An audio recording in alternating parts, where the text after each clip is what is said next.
In this section, we are going to discuss about 8085 architecture part 4. The topics includes various timing and control signals like status signals, DMA signal, reset signal, etc. and interrupt control block and two serial IO control signals. Next set of signals are status signals. Status signals includes S0 pin, S1 pin and IO M-bar pins. So these are the status signals. Here S0 and S1 signals are sent by microprocessor to distinguish various operation in MUPI like halt operation, write operation, read operation and fetch operation. So depending on the value available in S0 and S1, we can say that MUPI is in halt condition, not performing any task. MUPI is performing read operation or write operation or fetching operation. So by looking into the status of S0 and S1, we can say MUPI is handling these conditions. Next status signal is IO by M-bar signal. This signal distinguishes whether the address on address bus is for memory or IO operation. A low on this signal indicate address on the address bus is for memory operation. A high on this pin indicate address on the address bus is for IO operation. Next set of signals are DMA signal. DMA stands for Direct Memory Access Data Transfer. When large amount of data transfer is needed, routing each data byte via microprocessor is a time-consuming operation. For such a situation, DMA technique is preferred. In DMA data transfer scheme, data directly goes from an IO device to memory or vice versa. Data can be moved from IO device to memory or memory to IO device without going into 8085. For DMA data transfer, the IO device is interfaced to the microprocessor through a controller known as DMA controller. DMA controller has its own address register, word count register and logic for reading and writing data to or from memory. 8085 has two pins available for DMA data transfer.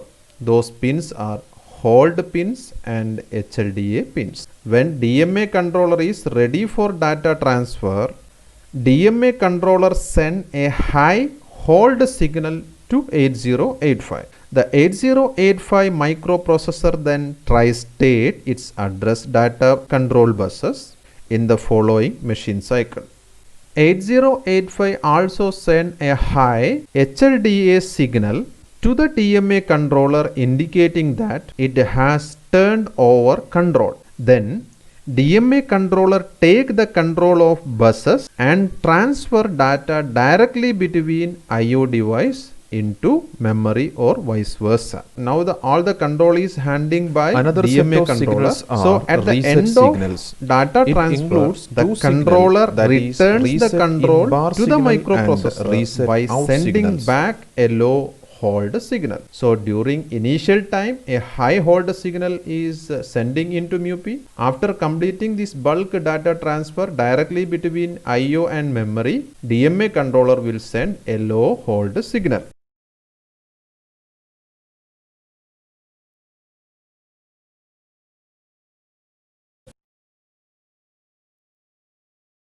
First of all, let's see reset in bar signal. It is an input signal to the microprocessor. As it is clear from here, reset in bar signal is going into MUPI. So it is an input signal into microprocessor. It may come from an operator's reset button. When reset in bar goes low, it reset the program counter to 0. It also reset the instruction register and the interrupt enabled HLDA flip-flops. CPU remains in reset until reset in bar signal goes high. When reset in bar goes high, data processing starts. Next pin is reset out. It is an output signal indicating that mu p is in reset condition. This signal can be used to reset the peripheral devices connected to the microprocessor. Another two signals are X1 and X2. These are terminal to be connected to a crystal which drives an internal oscillator of 8085. The crystal determines the frequency of the oscillator.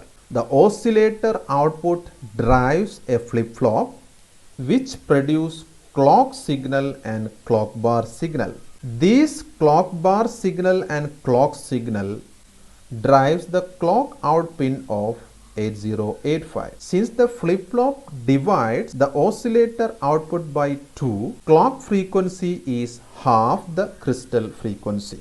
Next pin is clock out. The system clock is available at clock out. So these are the important signals available in timing and control block.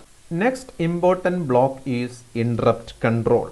As we know, mu p execute instruction in sequence. Sometimes it becomes necessary to suspend normal sequence of execution in order to attend some urgent task. For example, when an I/O device is ready for data transfer, it can send an interrupt signal to microprocessor. When an interrupt occurs, microprocessor suspend normal sequence of program execution and branches to a subroutine. This subroutine is called interrupt service subroutine ISS.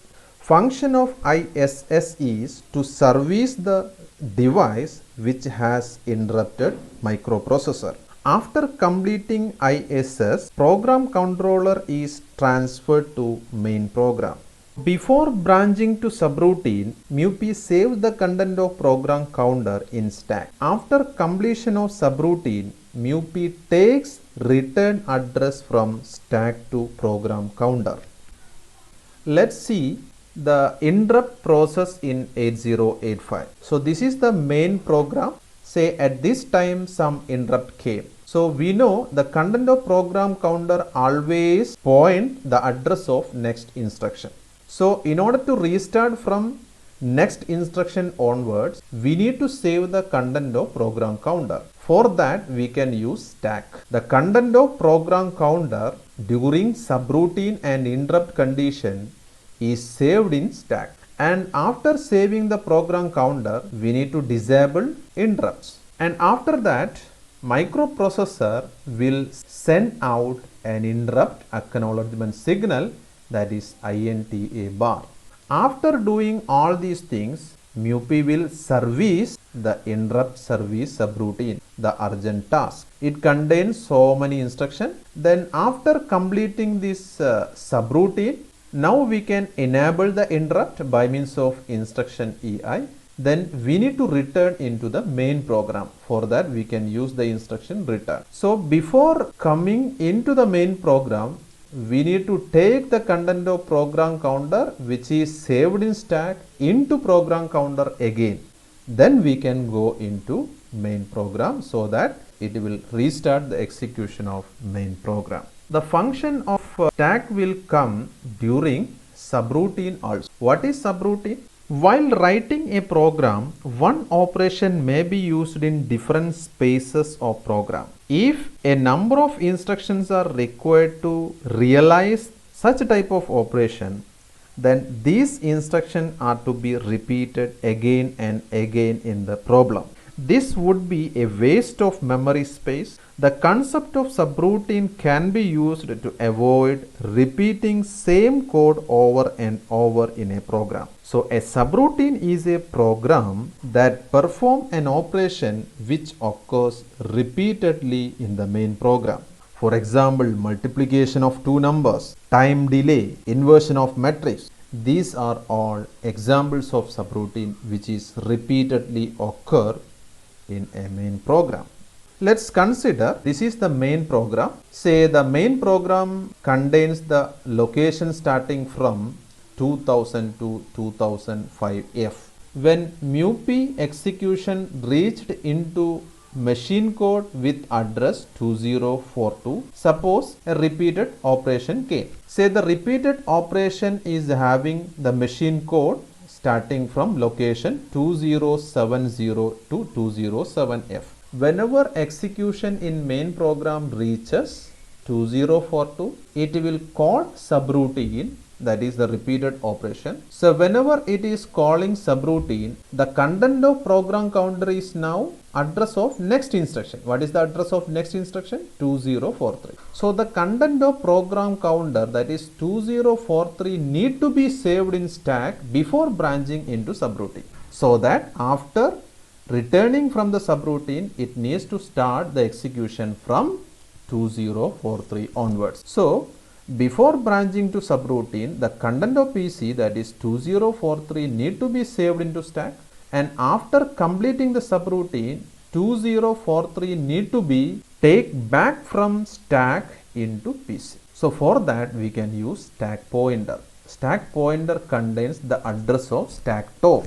After taking back the content of PC, that is 2043, execution in main program start with location 2043. So in this way, during subroutine and interrupt process, stack and stack pointer is utilized. Coming back to interrupt control, 8085 has 5 interrupt inputs. They are trap, RST 5.5, RST 6.5, RST 7.5 and INTR. Here trap is having highest priority, followed by RST 7.5, 6.5, 5.5 and INTR. Another two important pins are SID and SOD, that is used for serial IO control. 8085 is capable of handling serial data. Serial data can enter into MUPI through SID pin. SID stands for serial input data. Next pin is SOD pin. Serial data leaves microprocessor through this pin.